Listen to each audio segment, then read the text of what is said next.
must remember this. I must remember this drink. Today's episode.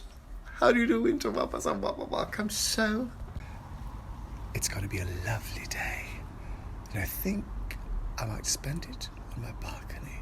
So right now I'm sitting here uploading videos from 2019, November 2019. I just want to show you, these are all videos I edited yesterday. So I'm very good. I'm being very good. People, I am on my cross trainer and I'm watching and the character of my father and mother. Absolutely. A documentary about Nancy Mitford on YouTube. So after that, I'm going to have a smoothie and go out onto the balcony and read. My vegan lunch is that, can you see, macaroni in that bechamel sauce, hot dogs, and a great big salad. I'm trying to find a recipe for, I had this salad in a restaurant. It was so good. From time to time I try to sort of make it, but I never quite get the hang of it. I'm having a terrific time reading on the balcony. It's hot. It's not too hot. And I'm thinking about making a drink. I think I will. So I've read that cocktail hour is 5 o'clock. It's now 6 o'clock. So I might have had a cocktail. No, I haven't had it, but I might have if I started when I'm supposed to start. But anyway, so today I'm going to make a cocktail using this Saint-Germain, which is elderflower liqueur that I bought a month ago. I'm not sure. I read about it. And then I thought, oh, I must use it. Well, actually, I read wrong. I read a book, Julia Child, drinking this, what I thought was this, but I was wrong. She was drinking beer. But then I bought this anyway, because it's a lovely bottle. I'm going to drink it, and then I'm going to use the bottle for something. So what cocktail am I going to make? Using the internet to look for drinks that you can make with Saint-Germain, and also that I sort of things that I have at home, because sometimes it's sort of really weird stuff you need to put in, and you're sort of like, well, I can't really buy that just for this one drink. So I'm going to start by doing this, the first one, grapefruit and elderflower cocktail, also called Gin Brigitte. So it's supposed to be really easy. 1.5 ounces of gin, 1.5 ounces of elderflower liqueur, 1.5 ounces of grapefruit juice, and fresh basil for garnish. And I think also ice.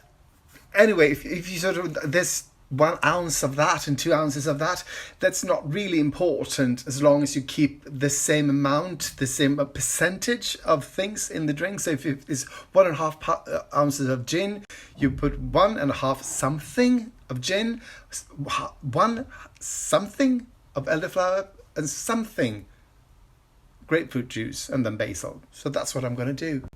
Join me. I'm in the mood. I like big chunks of ice. This is an old tofu container that the tofu came in, and I sort of filled it with water, and then I sort of pricked it. And now I'm going to take some of these pieces because I like big slices. So I thought this would be easier if I did it hands-free. So 1.5, I don't know, measuring cups or jiggers or whatever this is. 1. I think this is supposed to be half of that, hopefully. And then 1 of, I should do it like this.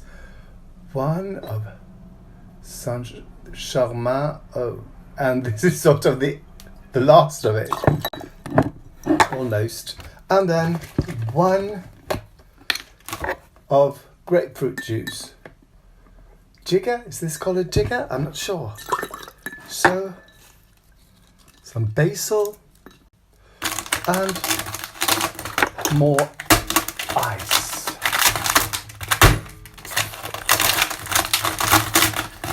This is going great. Enormous chunk of ice. Thank you for watching me making this Gin Brigitte or elderflower and gin and grapefruit things, I'm going to the balcony where I'm going to read and drink.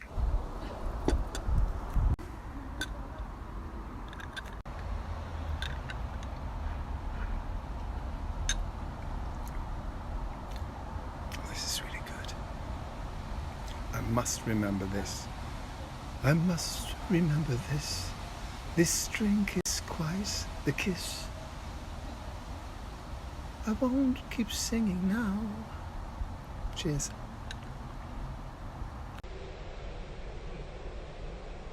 Started making dinner, which will be an enormous amount of pasta pesto. But I think as the water hasn't started, I just put it on the stove. I thought I'd teach you one more drink. This one is called the Salty Dog, and it's really easy to do. All you need is gin, grapefruit juice, and salt. And I have this sort of coarse kosher salt, I guess you could call it. That is sort of make an interesting thing out of this. Okay, so here's how you do the Salty Dog. You have a glass and you have a bowl, and the bowl is just supposed to be big enough so that you can put the glass into the bowl. It needs to be bigger. And then you just add some. I'm being frugal, that's why. Then you add some grapefruit juice to the bowl, and then you take the glass and dip it into the grapefruit juice, and then you take some salt, and then you dip the glass in the salt.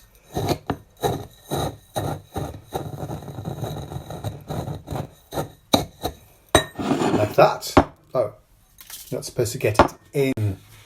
So, and then you add 2 parts gin and 4 parts grapefruit juice. That's it.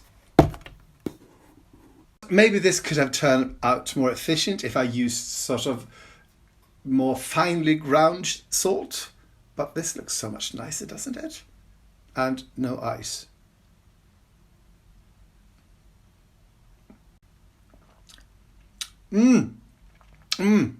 No, I'm gonna put some ice in it because it needs the coldness.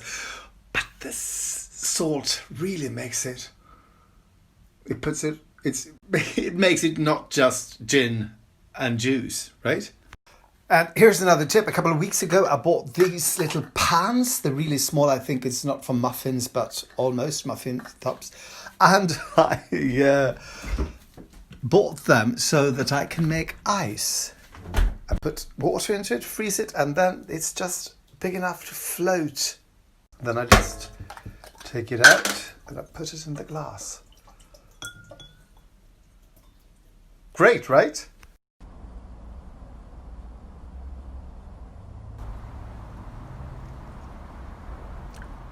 Much better with ice. It's ready, and I haven't quite finished my cocktail, so I think I'll sort of prepare the pasta, drink my cocktail, and then eat the pasta cold dish. Yes, that's what I will do. Oh, look at me, I'm walking around like Tina Turner. People, I give you my vegan dinner, an enormous plate of pasta pesto with tomatoes and chickpeas and stuff.